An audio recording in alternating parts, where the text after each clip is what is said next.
Welcome. As we prepare to mark the second observance of the International Day to Protect Education from Attack, and on the sidelines of the 2021 Global Education Summit, we are holding a seminar, How Can Education Contribute to Peace Building? The Education Above All Foundation is hosting this virtual event with participation of the UK Foreign and Commonwealth and Development Office, the US Institute of Peace, the Global Coalition to Protect Education from Attack, and along with us here at the Overseas Development Institute. My name's Susan Nicolai. I'm a senior research fellow with the ODI and a director of research at the EdTech Hub. I work in education, and I've worked in the education and crisis space for the past 20 years or so. One of the first pieces of policy work that I did actually looked at questions of the relationship between education and protection. 20 years ago, this was not very understood and seemed new for many people to think about it. 20 years on, we have much more understanding of these kind of relationships. We have Security Council resolutions that address the issue, a number of actors working in the space, and funding that's supporting a better understanding of what's happening in relation to issues of education and peace. At a time when we know that more than 75 million children in crisis-affected countries need urgent attention and education support, at a time that we know that thousands of students, teachers, and academics continue to be injured, killed, or harmed in attacks on education, and at a time when $5 billion is being requested to replenish the offer of quality education, we know that there is no more necessary condition to achieving quality education than to keeping students and teachers and others safe, and looking at how they help to make societies safe. We'll now share a short film before introducing and turning to the panelists. This film highlights the reality of attacks on education.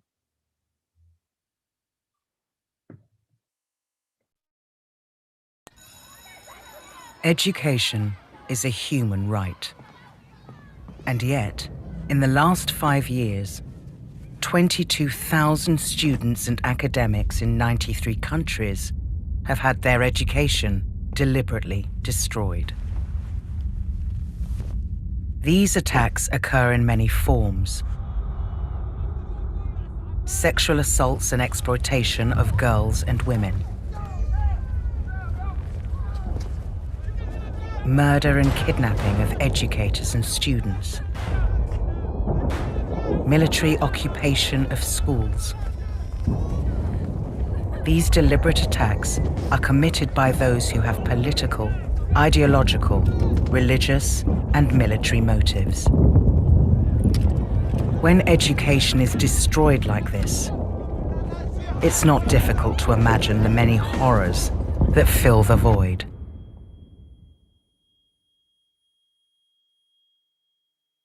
Together, we can stop attacks on education. Together, we can protect children's futures. Unite to protect.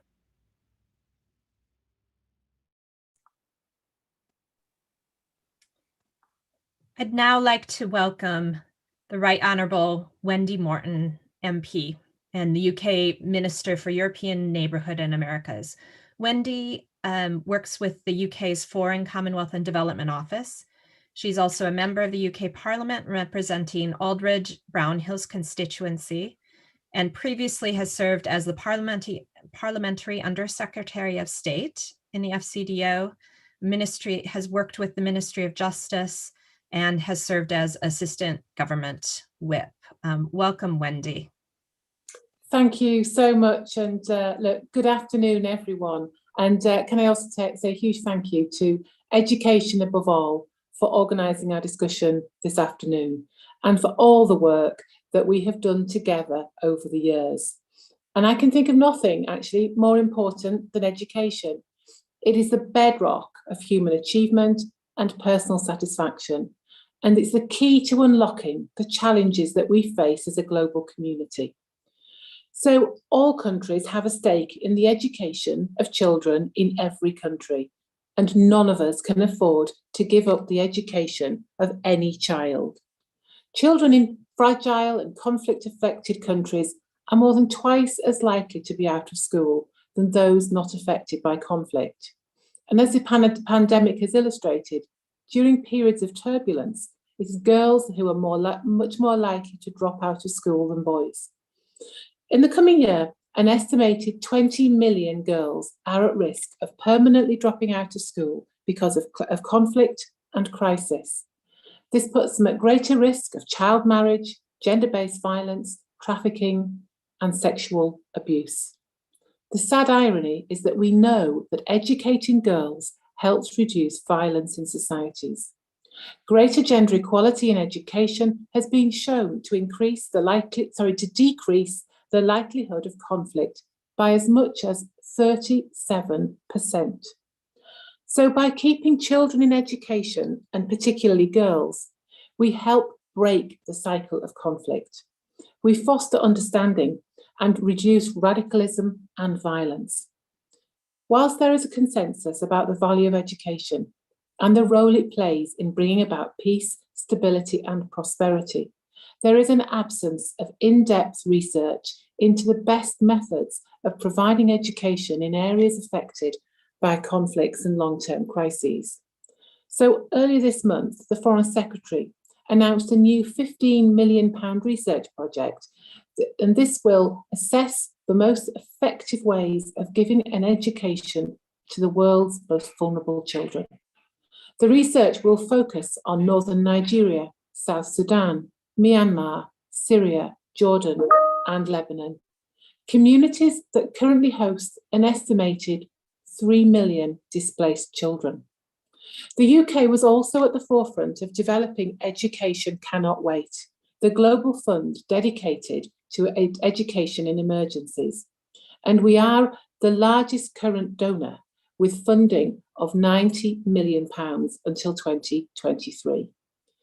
The fund has helped to support and educate around 2 million girls since 2016, including refugees from the Democratic Republic of Congo and Myanmar, and who have sought refuge in Uganda and Bangladesh. Education Cannot Wait is calling for an additional £290 million next year to help those affected by conflict and crises. We encourage donors to step up, and I would like to thank Education Above All for their work in support of children who are experiencing insecurity and conflict. We look forward to a fruitful discussion today and to continuing our work together. Thank you. Thank you, Minister. I think we all can say that we're really excited about the kinds of investment that the UK has made in better understanding education and crisis and changing the delivery models through things like Education Cannot Wait. And as you say, I think it really is critical in terms of helping to break the cycle of conflict. Thank you very much.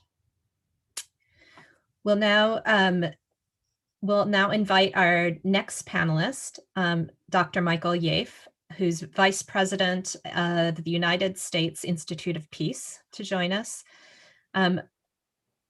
Michael has previously served in a variety of positions in the U.S. government, most recently as Senior Advisor and for the Special Envoy for Israeli-Palestinian negotiations and for the Special Envoy for Middle East Peace at the U.S. Department of State. He previously worked with the National Defense University. So Mike is going to share with us a little bit around some of the opportunities for inclusion of education within peace processes. Go ahead. Great. Thank you, Susan. Thanks for the kind introduction, and good morning, good afternoon to everybody who's on this program. And I also like to begin by thanking Education Above All for organizing this event and inviting me to address the event. I wanted to begin briefly by just talking about USIP for a second, and in as much that USIP has been focusing on education and peace education since its founding in 1984. The Institute itself was founded by a group of legislators who basically had served in World War II and the Korean War, who came home and were very, very concerned about the state of peace education in the United States and around the world, and had decided that they would somehow form an academy devoted to peace. And this actually led to the founding of the U.S. Institute of Peace, fulfilling a vision actually that goes all the way back to the beginning of the country, when President George Washington had promoted the idea of some type of peace academy. USIP, during its first 15 years of its life, really devoted itself to building educational programs and research devoted to peace, and actually conducted through an academy a fair number of courses teaching practitioners and other interested people, as well as educators, on the methods of peace. But over time, that developed in such a way that we saw that the peace building field had grown out. Many universities had adopted programs. And so the Institute basically transformed itself into what we call a think and do tank. And by do tank, it meant that it needed to reach out into communities in which people are actually engaged in peace building. And to do that, not just at an academic level, but also at a community level and a national level as well. So briefly, let me just explain what some of the programs that we have that try to reach out to build peace communities around the world. So one of the key things we do is we have what's called a peace building toolkit. Initially, this was developed for middle school and for high schools, and it basically helps them understand and develop an interest in global peace building, to understand what is happening in other parts of the world, and to share those experiences through peer learning. This toolkit then was applied to universities, and right now 11 universities around the world have adopted this kind of program inside their universities. And in building a community, it was also meant to be very activist. That means, in effect, it's not just a classroom learning, but it's actually to apply those skills on campus and in communities. And so it has developed into what we call peace clubs, in which, again, people gather, students, faculty, to promote all sorts of programs that can bring peace. A key element about what we do now, and we're quite excited about this, we now have what we call is the Global Campus. And the Global Campus are a series of 30 courses that are provided online. And these courses range from peace building, basically 101, to actually how you program peace building efforts. How do you actually arrange things on the ground? How do you work in communities? And this online program has now been shared around the world, and the Institute during the pandemic, in order to maintain and foster education in peace, opened up the campus to be online with free access to anybody in the world.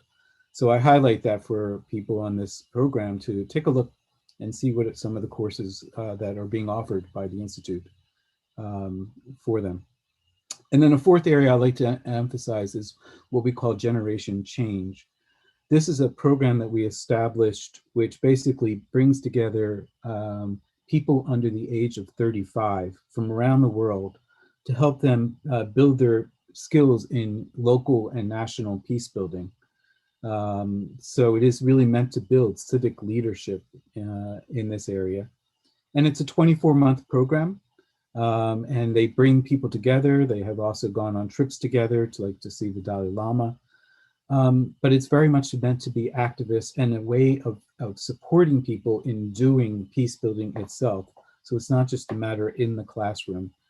And then I would also like to emphasize as well, though, that as I said, we are now become a think and do tank, and we try to learn from experience and actually on the ground in peace building, and build not just a matter of building skills, but how people are actually involved in negotiations, whether it be at a national level or international level or a community level, of how they can best apply those skills. And it is, my experience has been that once somebody gets to the table, they often don't necessarily have time to reflect on the peace building methods. And so a question is, how do you support people actually who are at the table from afar in a way that helps them think through how to program a negotiation? And we do that through a variety of methods, including mentoring programs and by way of research that we can help apply to groups.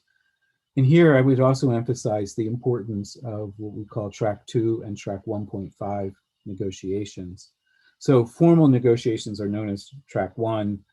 Track 1.5 are basically informal negotiations involving sometimes the same negotiators, but also people from outside the negotiation, where they can discuss things in a free dialogue and hopefully bring up ideas that can then be brought into a negotiation. But what I really want to emphasize here is track 2. And track 2, and this the way I'm defining it here, is basically events and programs that bring together from communities and from a wide variety of backgrounds, including the youth, in order to help them engage in these and prepare for what may be a life in negotiation, peace negotiation. It provides contacts, and more significantly, those who are actually in negotiation can then have a chance to reflect and talk with young people in negotiations. And these type of track 2 programs occur all over the world. And so I think they are just as much an important part of what we call the global peace building infrastructure, or the global peace building architecture. So that gives you just some of the things that I wanted to highlight here with regard to what USIP is doing. And we do these things, I should emphasize, in partners with all sorts of organizations, including with education above all. And so I thank you for the opportunity just to explain what we do, and then I look forward to the discussion later on. So thank you. Thanks again, Susan.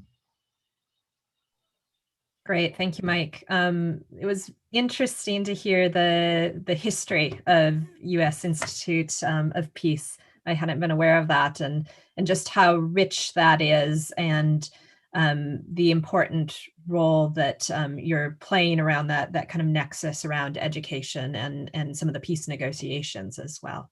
So thank you. Moving on to our next panelist, I'd like to welcome Dia Najawan. Dia is the Executive Director at the Global Coalition to Protect Education from Attack. She has over 15 years of experience working on child rights and protection issues. And prior to her current role, she worked with various NGOs on children's and human rights in Canada, Afghanistan, and Nepal, and has previously worked both with UNICEF and UNHCR. Dia will share with us a little bit about some of the key issues in terms of attacks on education. Over to you, Dia. Thank you so much. It's a great pleasure to have the opportunity to speak with you all today. Thank you very much for the opportunity, for the chance to discuss this important issue with you. In order for education to contribute to peace, education itself has to be safe and protected from violence. It's really a prerequisite. But education is instead a target for attack in many conflicts around the world. From 2015 to 19, GCP has documented approximately 11,000 attacks on education and military use of schools and universities. And as the video highlighted, these attacks harmed at least 22,000 students and education personnel. The UN Secretary General found in his 2020 annual report on children in armed conflict that attacks on education have increased in the previous year, despite many schools being closed for prolonged periods due to the COVID pandemic. Use of schools for military purposes as barracks and bases, weapons stores and detention centers occurred in 34 countries from 2015 to 19. This puts students and educators within them at risk of attack by opposing forces and exposed children to a heightened risk of violence, including sexual violence and recruitment. Sexual violence by armed forces and armed groups and child recruitment each occurred in at least 17 countries during the 5-year period.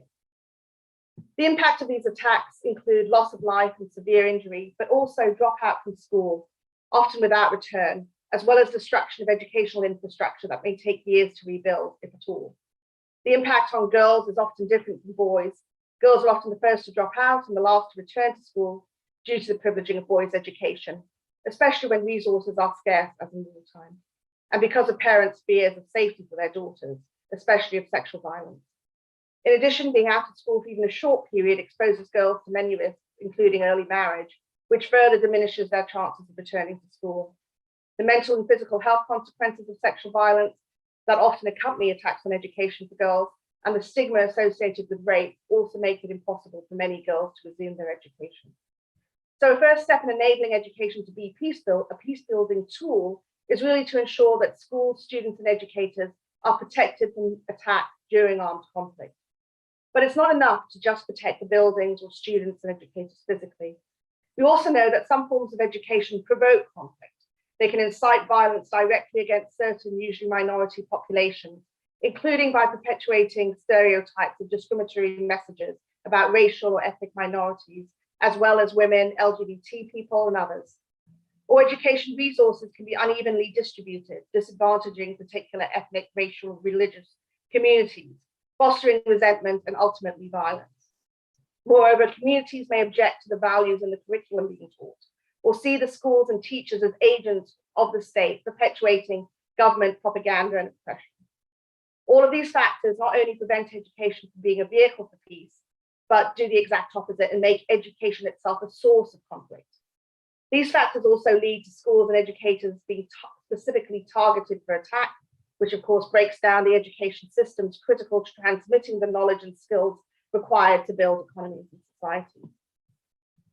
In order for education to contribute to peace building then, the physical integrity of schools, students and teachers need to be protected. But education itself must be conflict sensitive. Funding for schools, staff recruitment and curriculum content all need to be equitable and inclusive to avoid triggering conflict. The Safe Schools Declaration is one tool to help achieve this. The Declaration is an intergovernmental political commitment to protect education from attack and armed conflict, launched by Argentina and Norway in 2015. 110 countries have since signed on to the declaration, well over half of all UN member states. By joining the Safe Schools Declaration, countries commit to use the guidelines for protecting schools and universities from military use during armed conflict, which offers practical guidance on how to avoid using schools for military purposes. In addition, states agreed to collect data on attacks on education and assist victims, investigate and prosecute attacks that violate the law, develop conflict-sensitive approaches to education so that policies promote peace and do not serve to exacerbate conflict, and ensure safe education can continue during war.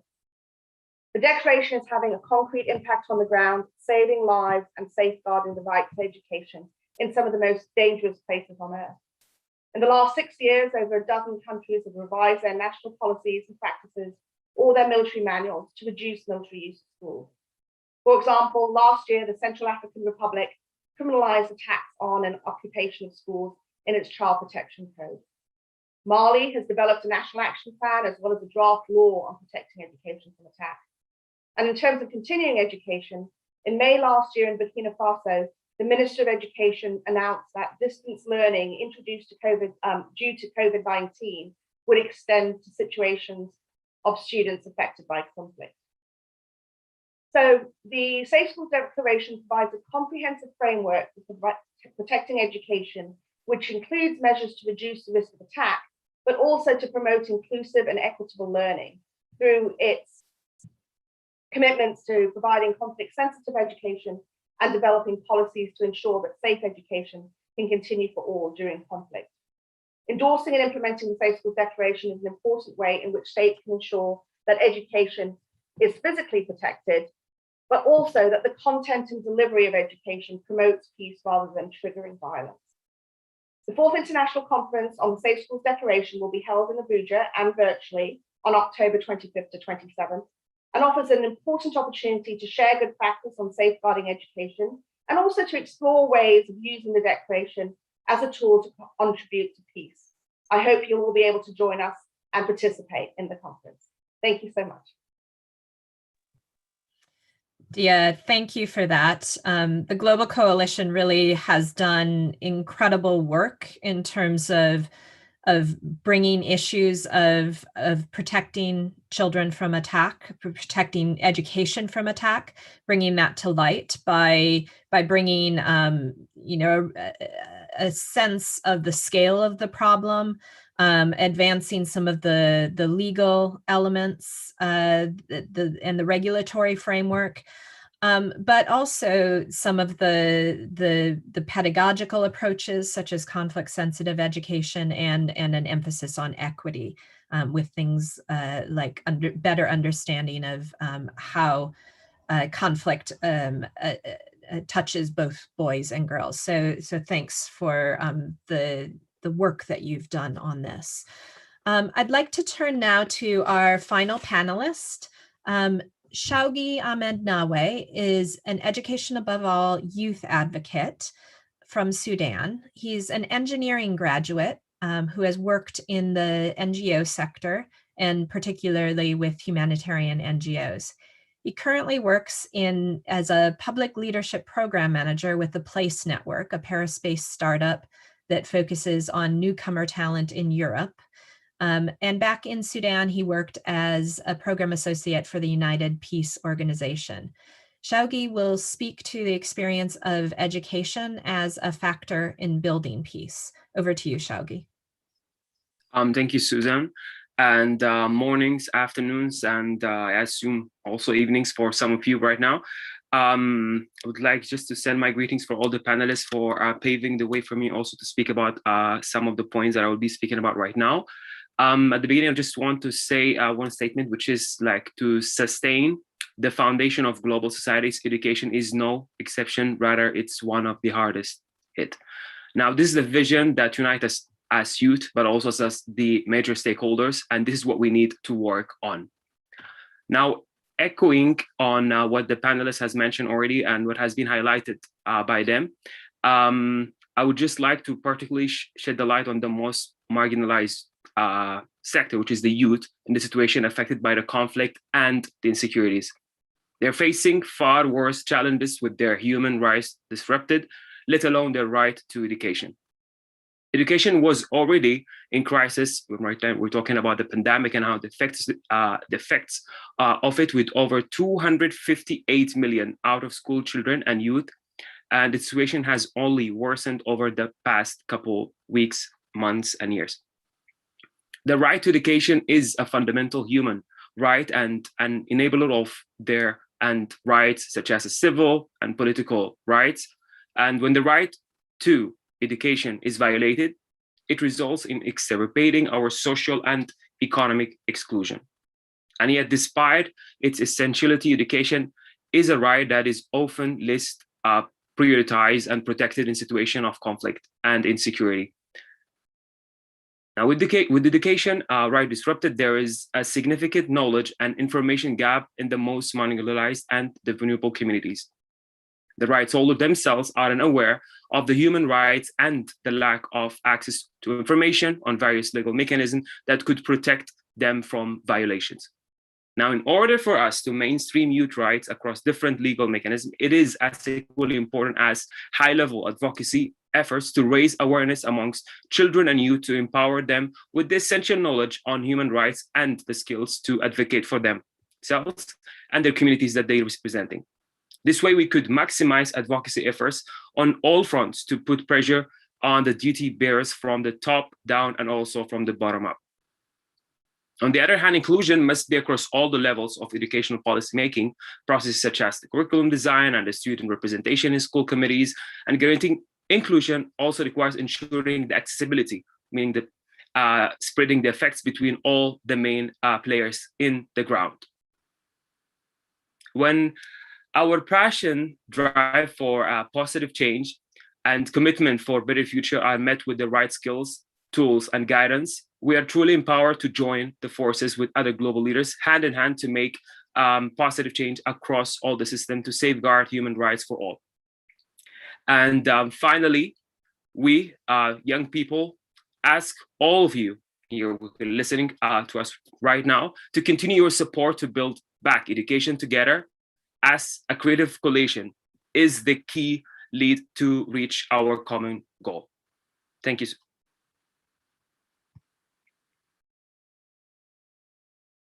Back to you, Suzanne. Thank you, Xiaogi. I can see why you have been invited to be an advocate. I can very much sense your passion about this issue, and the importance, highlighting the importance of the learning crisis as a whole and the connections between education and peace. We're now going to move shortly to a Q&A with the full panel. So if all the panelists can go ahead and put their cameras back on. I wanted to mention to the group that unfortunately, Wendy Morton will not be, she has not been able to join us for the Q&A, but once again, to just give a real thanks to her and to the UK government for the kind of commitments that they've been making around evidence in terms of education in crisis, and around changing some of the approaches and the structural issues of trying to reach children that have been excluded. We're going to turn now to a set of questions for the group, for different individuals of the group, based on some of what you've said, and see what more we can learn from you. So I'd like to turn first back to Dr. Mike Yafe. And I was wondering if you could tell us a bit more about some of the contributions that the U.S. Institute for Peace has been making around the areas of peace education training and public education, and particularly for the listeners from the public as well as educators who may be online. What are some of the resources that you would recommend in terms of those who want to better explore this relationship between education and peace building? Great, thanks, Susan. So I tried to at the very beginning here just to outline some of the things that USIP is doing and some of the resources that are available to the public in general that basically promote peace education. But as I described, it's one thing to provide those kind of tools in a toolkit. It's another thing to apply them out in the field where education is an important component, certainly of a peace building community. And we do a number of different things that reach out to these communities, which highlight the importance of education and maintaining education in conflict situations. So what that requires, though, is to really go very in-depthly into the understanding the situations in various places, which requires a big commitment of time and resources. So we are focusing very heavily on about a dozen countries around the world where there is conflict. And that means as well that, as I say, it means most conflict in the world these days is intrastate. It is at the community level. It is where the local grievances develop. And as we know, those local grievances can then build into national grievances and can sometimes spill over into regions. So it's important that we reach out to communities all over a country in order to address their particular concerns. And we do this by way of, one of the ways we do it is by way of what we call network of facilitators.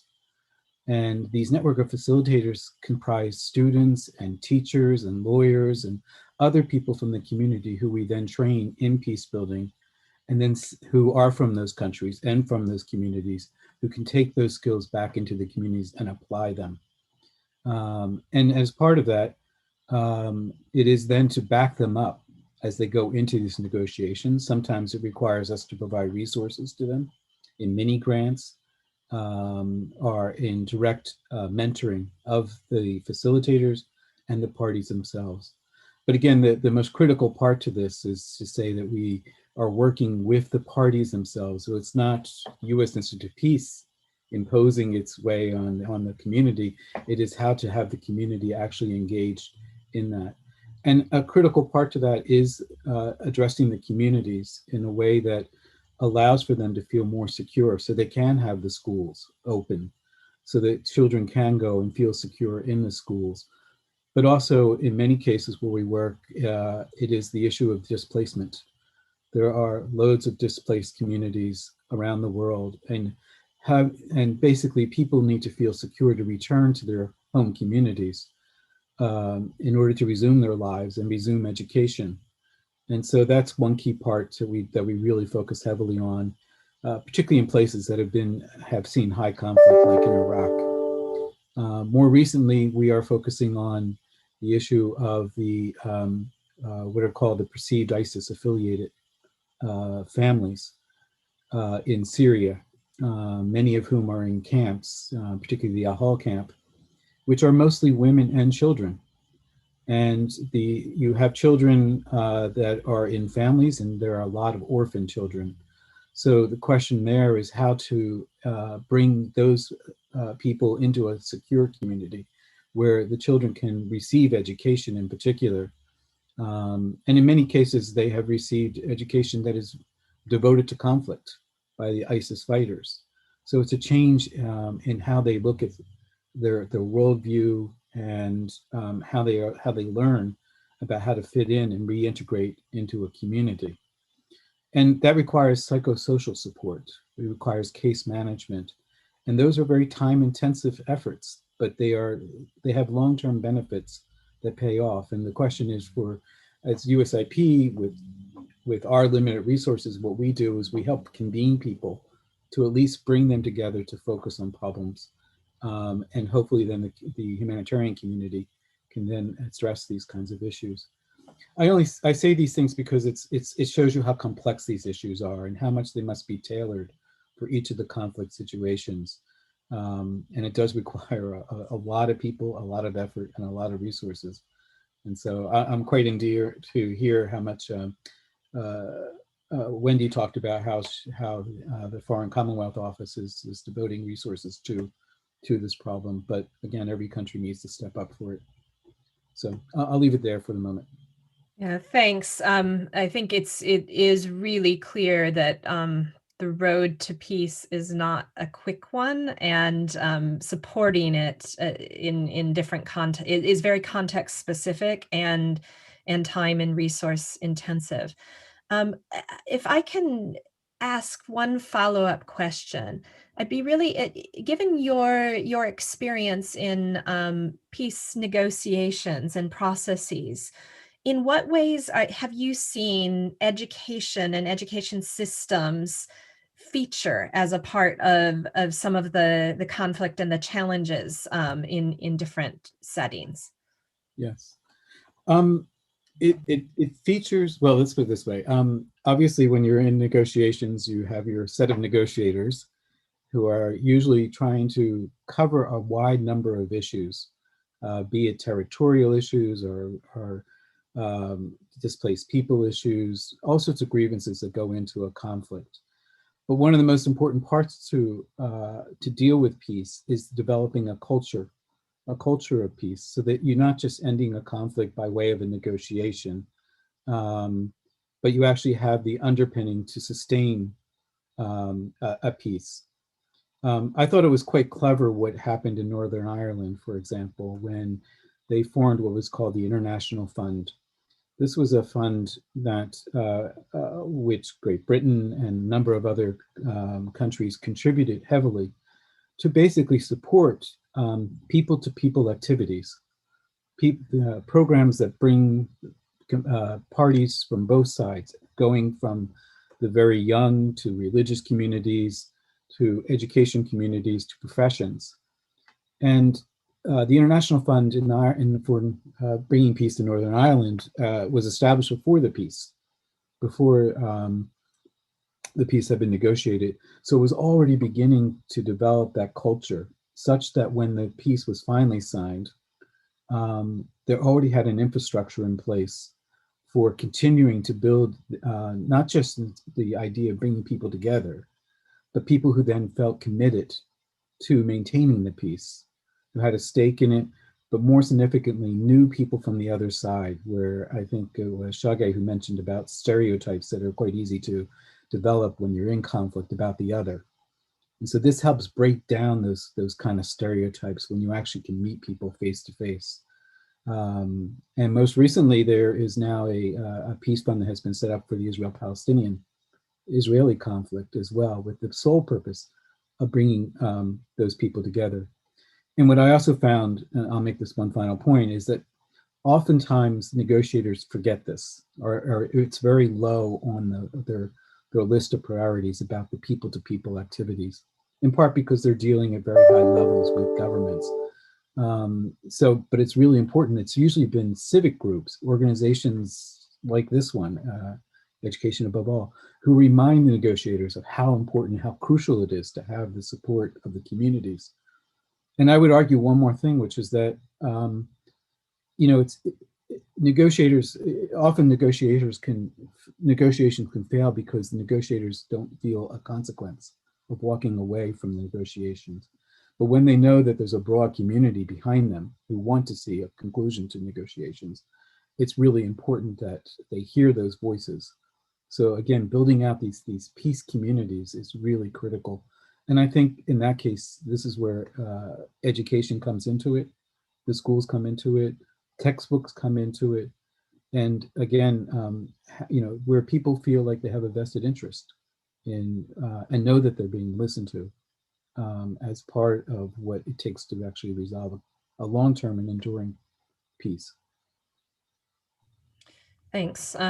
Yeah, I think that connection between people and a better understanding between people, comes out really clearly from some of what you're saying.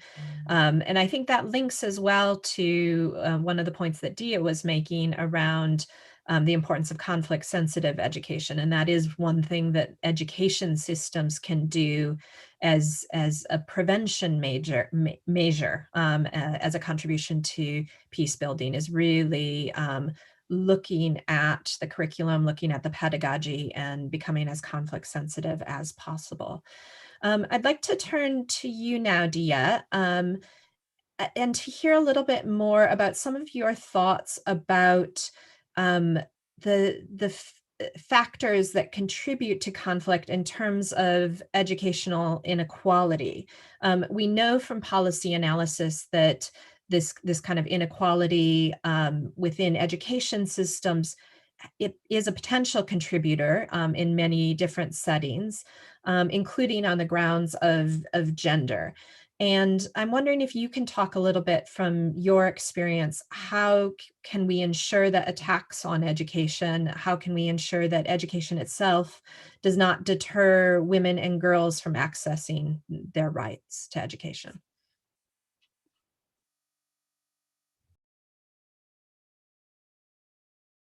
Sorry about that. I realised I was on mute there. Thank you very much for the question. Really, I mean, we're not going to be able to deter girls or boys, for that matter, from accessing their education if their schools are going to be attacked. So, I mean, if you've got to choose between life and education, you need to choose life. So really, we need to address attacks on education at their heart and do something to prevent them, and certainly to mitigate the damage when they do occur. So I would suggest that implementing the Safe Schools Declaration is as important for girls as boys, and that would be the way to approach this, given that it's a comprehensive approach that looks at collecting data, accountability, providing changing policies, changing programs, providing alternative education measures. So you really need an approach that attacks this issue, no pun intended, from very many different angles, different disciplines, different expertises, different levels, community up to global, with strong support, obviously, for the government, ministries of justice, ministries of defense, ministries of education. Everyone has a role to play in protecting education. The difference for girls is that you really need to look at how women and girls are specifically impacted in these different areas that you're trying to make a change in. So, for example, we know that women and girls often experience attacks on education in the form of sexual violence, or sexual violence accompanies other forms of attack on education. So we already have people who've done fantastic work in how to prevent sexual violence, how to respond to sexual violence. So that needs to be applied in the context of attacks on education. We've heard from the minister that being out of school for a short period leads to girls' risk of child marriage increasing, and we know that that's a huge barrier to them then returning to school. So often it leads to pregnancy and children.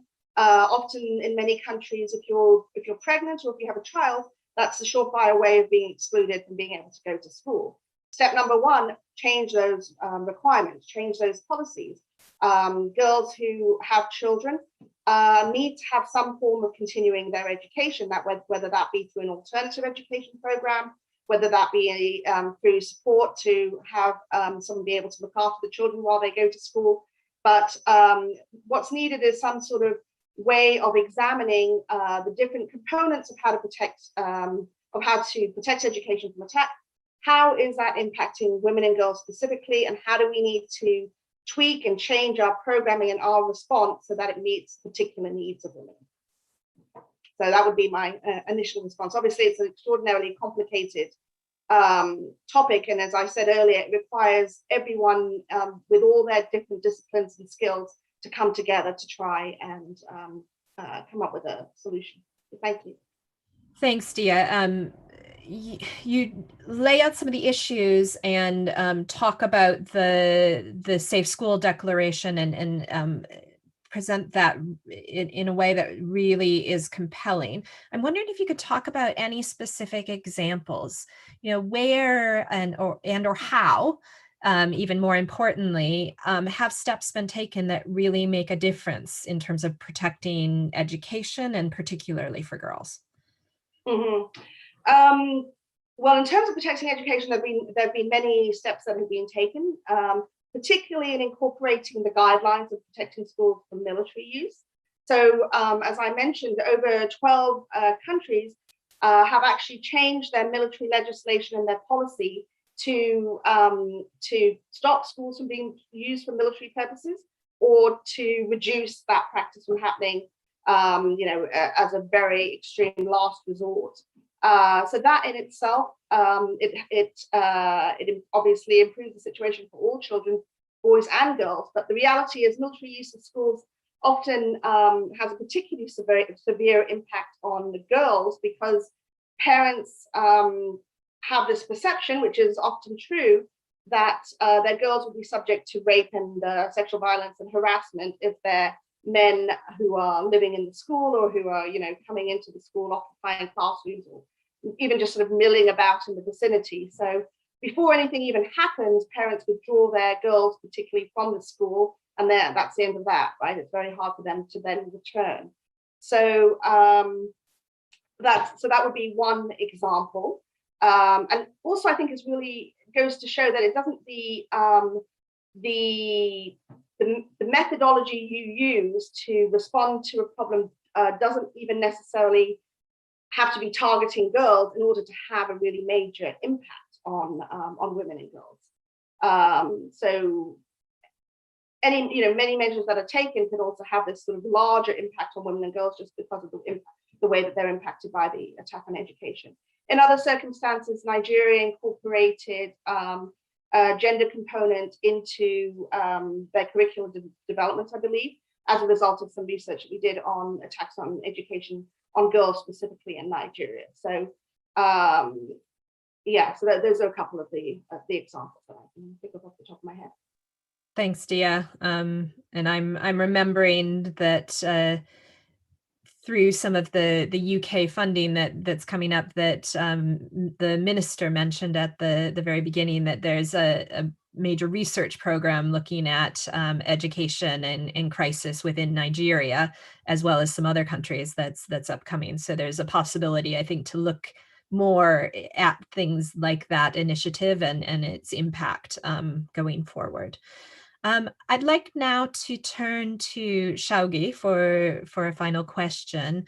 And I'm wondering, Xiaogi, from your perspective as an advocate, what do you think the global community can do more to ensure that young people across the world can be advocates for their own right to education and contribute to building peace? Wonderful. Thanks, Suzanne. Of course, thank also for both Mike and Dave for the wonderful points to mention. From Mike and all the opportunities that have been provided by USIP, and which is quite known as an institution, but also from sharing the practice and examples about changing the policy and how can it really play a role. Now, about the question itself, I would go, I'm not gonna echo what they have mentioned by themselves. I'm just gonna say one thing, which is simple. Place youth at the front of discussions of when it comes to advocacy, education, and so.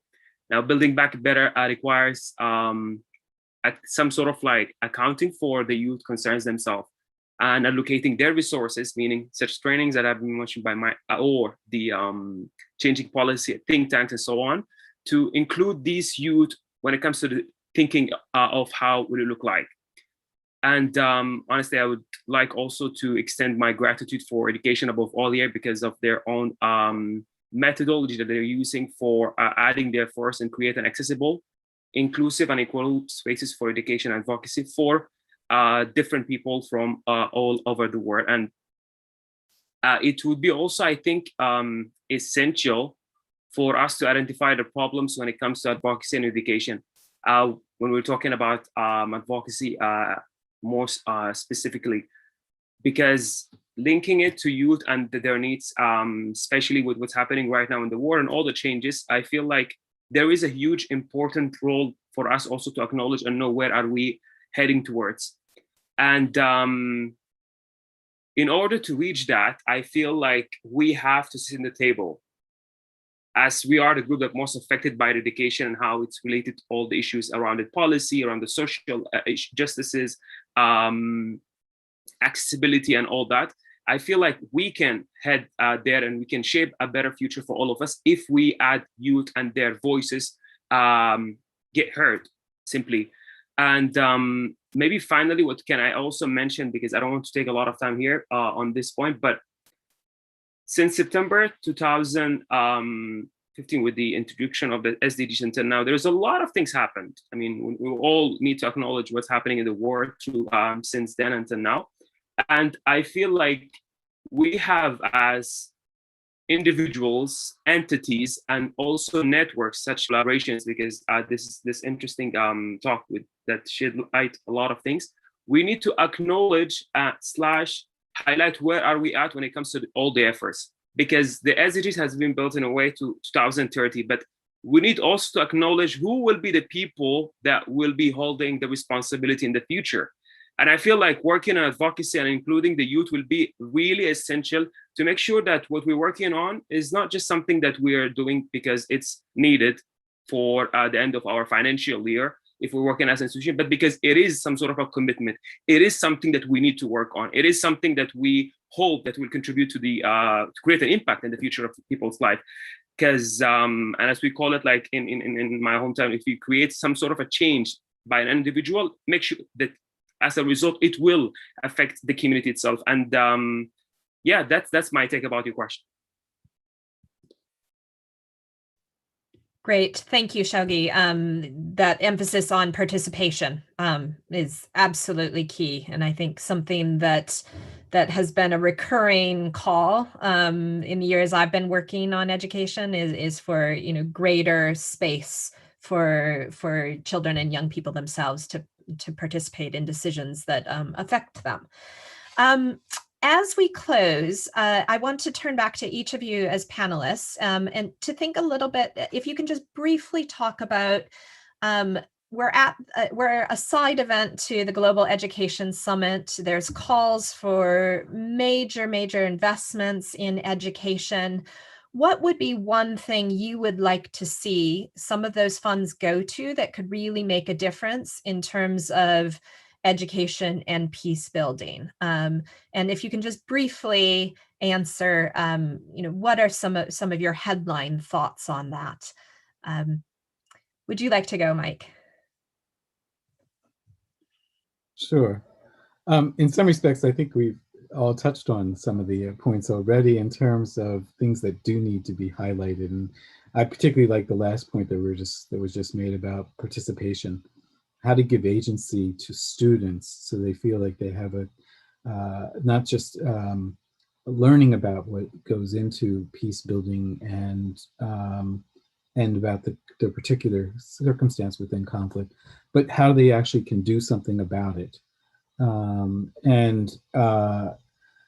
And I think it's a great question to say, what are the resources that are provided to students to actually be peace builders?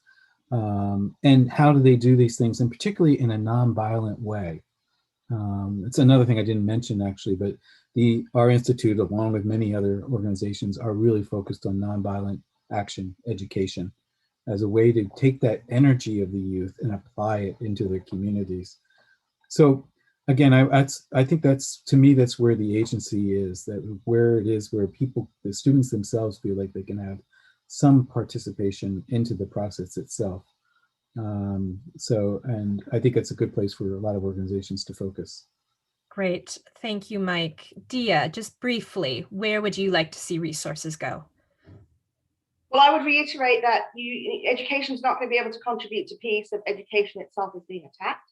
So unsurprisingly, I would say that you need to devote more resources to protecting education in a variety of different ways, including accountability, including physical protection, including conflict-sensitive education. But there needs to be, when the other part of this, of course, is the cost. Every time a school is burnt down or bombed, all that investment, the international community that donors have put into that building just literally goes up in smoke.